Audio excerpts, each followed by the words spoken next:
আমার পরিবারে আমরা 7 জন সদস্য। আমার বাবা অটো ড্রাইভার। জাতীয় পর্যায়ে আসা তো আর কি সবার পক্ষে সম্ভব না, অনেক স্ট্রাগল করে কষ্ট করে জাতীয় পর্যায়ে আসতে হয়। তো আমার এই জন্য খুব ভালোই লাগতেছে এটার জন্য।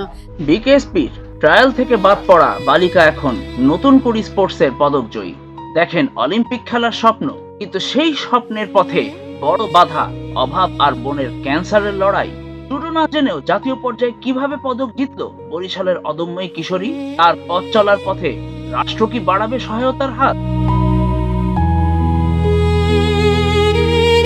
বরিশালের মোসাম্মদ 2 কয়েক বছর আগেও শোনেননি জুডো খেলার নাম, ছিল না প্রাতিষ্ঠানিক প্রশিক্ষণ কিংবা পূর্ব প্রস্তুতি। তবুও 45 কেজি প্লাস ওজন শ্রেণীতে রৌপ্য পদক জিতে ছাড়া ফেলেছেন নতুন করে স্পোর্টসে। পারিবারিক অসচ্ছলতা কাটিয়ে অলিম্পিকে যেতে চান 6ষ্ঠ শ্রেণীর এই ছাত্রী। আমার বাসা বরিশাল।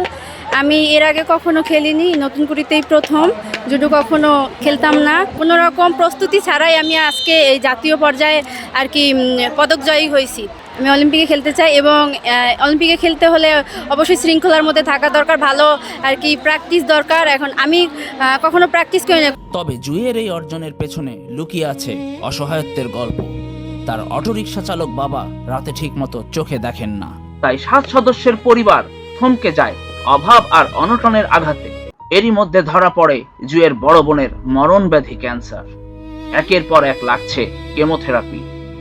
দারিদ্রতার কাছে যেন নত জানো জুয়ের পুরো পরিবার। আমি একজন অটো ড্রাইভার, অটো চালক। আমার মেয়ে অত্যন্ত অসুস্থ, তার ক্যান্সার রোগে ভুগতেছে।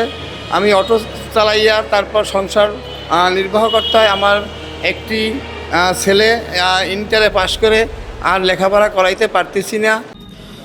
জুয়ের এই অসহায়ত্বের কথা প্রচার করে দেশের জনপ্রিয় গণমাধ্যম দৈনিক ইনকিলাব। ভিডিওটি নজরে আসে সরকারের নীতি নির্ধারকদের। বড় বোন সাথী চিকিৎসায় মেলে সরকারি সহায়তার আশ্বাস। প্রথমেই আমি ধন্যবাদ জানাইতে চাই মাননীয় প্রধানমন্ত্রী তারেক রহমান স্যারকে এবং প্রতিমন্ত্রী আমিনুল হক স্যারকে, তাদের আমার প্রতি দৃষ্টি আকর্ষণ করার জন্য। পরে আমি বলতে চাই আমার বোনের ব্যাপারে, যেটা তাদের দৃষ্টিতে এসেছে। আমার বোনের চিকিৎসার জন্য এখানে মহাখালী ক্যান্সার হসপিটালে পাঠানো হয়েছে আর কি। তারা বলছে এগুলা নজরে রাখবে এবং এগুলো ফ্রিতেই পাবো। এবং সাংবাদিক স্যারদেরও আমি ধন্যবাদ জানাই যারা এই নিউজটা প্রচার করেছে এবং প্রধানমন্ত্রীর চোখে পড়েছে।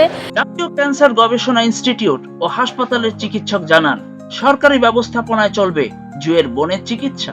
আমাদের কাছে এখন এসেছেন, যেটা আমরা দেখতে পাচ্ছি, ওনার স্টেজ 2B ব্রেস্ট ক্যান্সারের পেশেন্ট, ট্রিপল নেগেটিভ ভ্যারাইটি ওনার।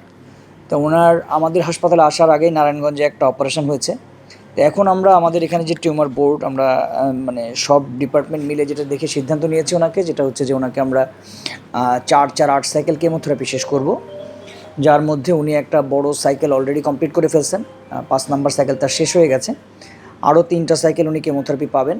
3টা সাইকেল কেমোথেরাপি পাওয়ার পরে ওনাকে আমরা আবার রিভাইজ একটা অপারেশন করব। অপারেশন করার পর তার রেডিয়েশন থেরাপি লাগবে। তো আমরা আশা করি যে উনি সম্পূর্ণ সুস্থ হয়ে যাবেন। এদিকে জুডোর ফাইনাল খেলতে গিয়ে কাঁধে গুরুতর চোট পান জুই। চোট কাটিয়ে আবারও ম্যাটে ফেরার প্রহর গুনছেন এই বিস্ময় বালিকা। যেদিন আমার খেলা ছিল ওই দিন হাতে ব্যথা পেয়েছিলাম, আর সেই দিন অতটা গুরুত্ব দেয়নি, কিন্তু পরের দিন থেকে একটু বেশি ব্যথা পেয়েছিলাম। তারপর বরিশাল আমার বাড়িতে গিয়ে তারপর ডক্টর দেখাইছি। ডাক্তার দেখানোর পর এক্সরে দিছিল।